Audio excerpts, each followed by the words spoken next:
When you're in a team environment, are you somebody who actually enhances the team and makes it a much more powerful thing? Or are you somebody who actually restricts it and makes it kind of fall backwards in the effectiveness of the team? Well, today I want to share an experience from you from when I was young that taught me a lot about how to be a team member that can massively, powerfully influence the team environment. So when I was younger, one of my favourite things to do was to play rugby league, and from the age of around about 12 through to 15 I played a lot of rugby league and a bit of rugby as well, but rugby league was kind of my sport of choice, and I played for a team and we were terrible. we got our butts kicked pretty much every week, and we didn't just lose by a little bit, we'd lose 50-60 points week in, week out. And now partly one of the reasons was, and this was particularly around those mid-teenage years, was that me and my friends were late developers. So where boys go from being a boy to a man, and you can get boys who are a man at a very young age, and then you get boys who don't really become a man till later in their teenage years. And unfortunately for my league team, pretty much all of us were boys that stayed boys for a period of time, and we were playing kids that were just developed into men at the age of 13. I remember, playing kids who almost had beards when they were 13, and I was literally still looked like I was 10. And so we just physically weren't up to the ability of the kids we were playing against. And so hence for that reason, we just got our butt kicked week in, week out. And a few years later, we got better because we developed into men, but it was kind of the journey we experienced. But I remember there was one day that was a real kind of life-defining moment for me. Maybe not life-defining, but it was a real important lesson for me around team. So one day we were playing a team called Eastern Suburbs, and this team was a really good team in our local area. And they were one of the teams that would beat us by 80 points every time. And luckily, a kid from our school called Clint. Now, Clint had never played league with us before. I don't think he'd actually played a lot of rugby league. He was a rugby player. And he came along and played with us. Now, Clint was a bit more developed if we think about that development. So he was a bit more of the man than the boy, if you get what I mean. But he definitely wasn't fully developed yet. But Clint was just tough. Clint was one of these guys who was just tough. And Clint loved the battle, and Clint loved hard work. And so we got Clint in the team, and I remember Clint turning up and just thinking, oh, Clint's in our team. We're going to do all right today. We may not get beaten by 60, 70 points. Well, we started the game, and Clint just led the charge. And for the next 80 minutes, our team had the best game we'd had all year. And I can't actually recall, but I'm pretty sure we ended up winning that game.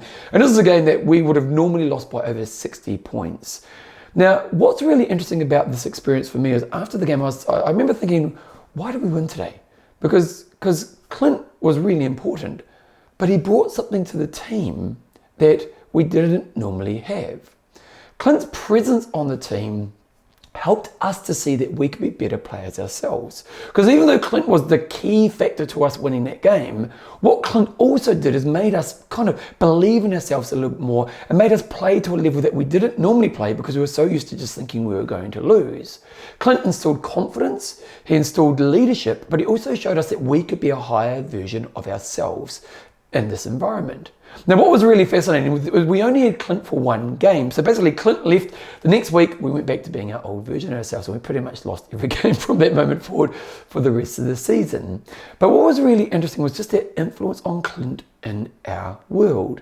And when I think about this, when you're in a team environment, when we think about a team environment, a team is a group of people. And a group of people have the ability to either negatively influence a team and actually restrict the progress of the team, or it could be people who actually enhance the experience of the team.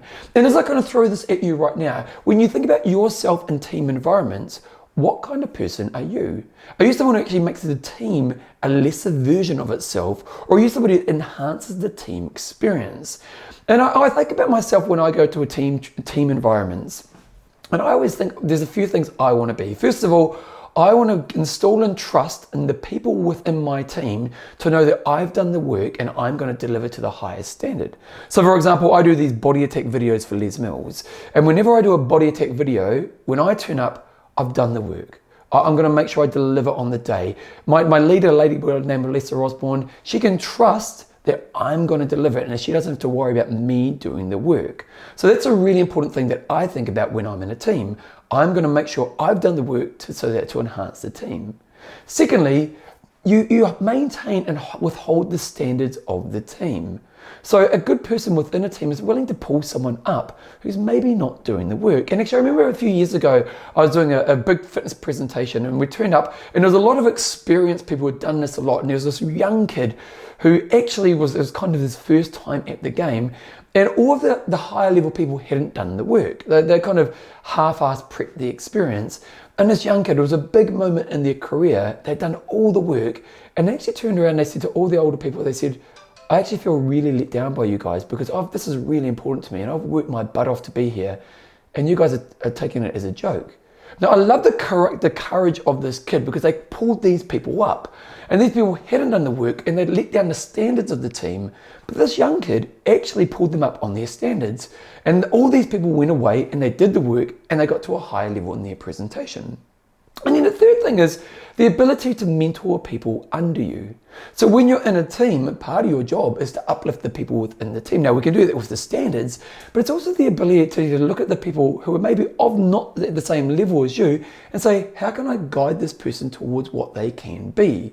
And understanding how you can guide them in the most powerful way possible. So what's the lessons they need to learn right now? How can I hold their hand? What education do I need to give them? How do I support them on their pathway? These are the types of things that you want to think about if you're more experienced within a team. Team dynamics are an amazing thing. When you and look at sports teams, you can get teams with an amazing bunch of talented players who just crumble because the team dynamic sucks. And then you get teams which maybe don't have the greatest players, but their team dynamics amazing and they achieve things that maybe people don't think are possible. Now, in our life, most of us experience places when we are in a team. And a good thing to reflect upon is, who are you in your team? And the three things I always think about, and I actually think about more, but the three things I always think about is, do I turn up in a way that builds trust in my team, that shows that I'm going to deliver my highest standard? Number two, do I maintain the standards of the team, and do I expect those standards to be within my team? And number three, am I trying to uplift other people in my team in the way I educate them, in the way I communicate with them, in the way I'm positively influencing them, and so on?